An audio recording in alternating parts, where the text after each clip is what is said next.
పాము అనగానే భయపడిన వాళ్ళు ఉండరు. జంతువులను అమాంతంగా మింగేసే కొండ చిలువ కళ్ల ముందు కనపడితే అంతే సంగతి.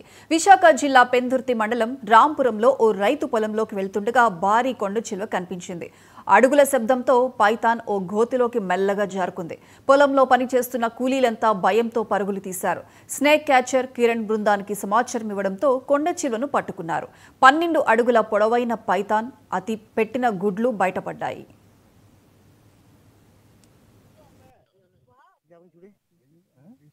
अरे निसाली से लिखो सर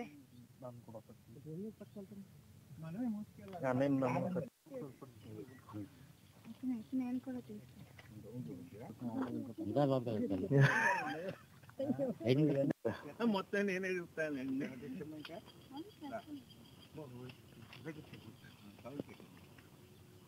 టవల్ మెల్ల టవల్ అవసరం నీకు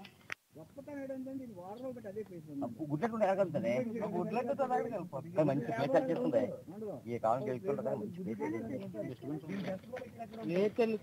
ప్లేస్ డిస్టెన్స్ కూడా తీసుకోవచ్చు కదా. ఓకే ఇట్లా పట్టుకున్నాడు అన్న సరిపోతుందా అది అది ఓకే డన్. సేఫ్ రెస్క్యూ చేసామండి. సేఫ్ రెస్క్యూ చాలా హెల్తీగా ఉంటే బాగుంది. ఇది ఫారెస్ట్ కప్ చెప్తాం. ఇప్పుడు రేంజ్ గారికి ఇన్ఫార్మ్ చేస్తాం. అది తీసుకొని రమ్మని going to hand over the snake.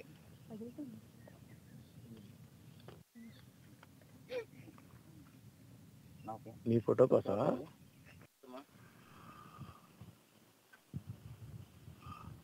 అది వద్దమ్మా ఆ షేప్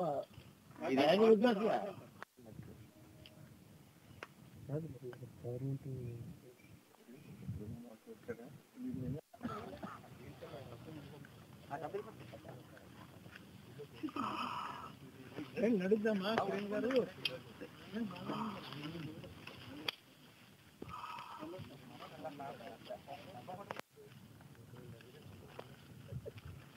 గుడ్ మార్నింగ్ అండి. Snake save society Visakhapatnam Kiran Kumar రకం. తెలంగాణలో ఈ అగ్రికల్చర్ ల్యాండ్ లోని పైథాన్ ఉందని చెప్పి మనకి ఫోన్ చేశారు. మా స్నేక్ సేవ్ సొసైటీ టీం అంతా కూడా వచ్చి రెస్క్యూ చేద్దాం. లోపల చూస్తే గుడ్లు ఉన్నాయి. మోర్ దెన్ 25-26 ఉన్నాయి ఎగ్స్. మా టీం అంతా కూడా పైథాన్ రెస్క్యూ చేసాం. వితౌట్ హార్మింగ్ ఏ డ్యామేజ్ కాకుండా నీట్గా హ్యాండ్లింగ్ చేసాం. ఈ ఎగ్స్ కూడా అన్ని కూడా బాగానే ఉన్నాయి. ఫారెస్ట్ వాళ్ళకి ఇన్ఫార్మ్ చేస్తే ఇమీడియట్లీ తీసుకుని రమ్మన్నారు. రేంజర్ గారికి ఇన్ఫార్మ్ చేస్తే తీసుకొని రమ్మన్నారు. ఇప్పుడు బాగా రెస్క్యూ చేసాం. అక్కడ రైతులు కూడా మాకు బాగా సహకరించారు. పాము చంపకుండా మేము పాము పడుతున్నప్పుడు కూడా మాకు సహకరించారు. ఫస్ట్ ఆఫ్ ఆల్ అందరికీ కృతజ్ఞతలు తెలియజేస్తూ ఇప్పుడు ఫారెస్ట్ తీసుకెళ్ళి ఇన్ఫార్మ్ చేసి ఆ హ్యాండ్ ఓవర్ చేస్తాం. ఇది ఇప్పుడు ఇక్కడి నుంచి బయలుదేరి వెళ్ళి ఫారెస్ట్ రేంజ్ గారికి హ్యాండ్ ఓవర్ చేస్తామండి. ఇప్పుడు వరకు మీరు ఎన్ని పాములు పట్టుకున్నారు? మోర్ దెన్ 35,000 రెస్క్యూ చేసి ఇండియా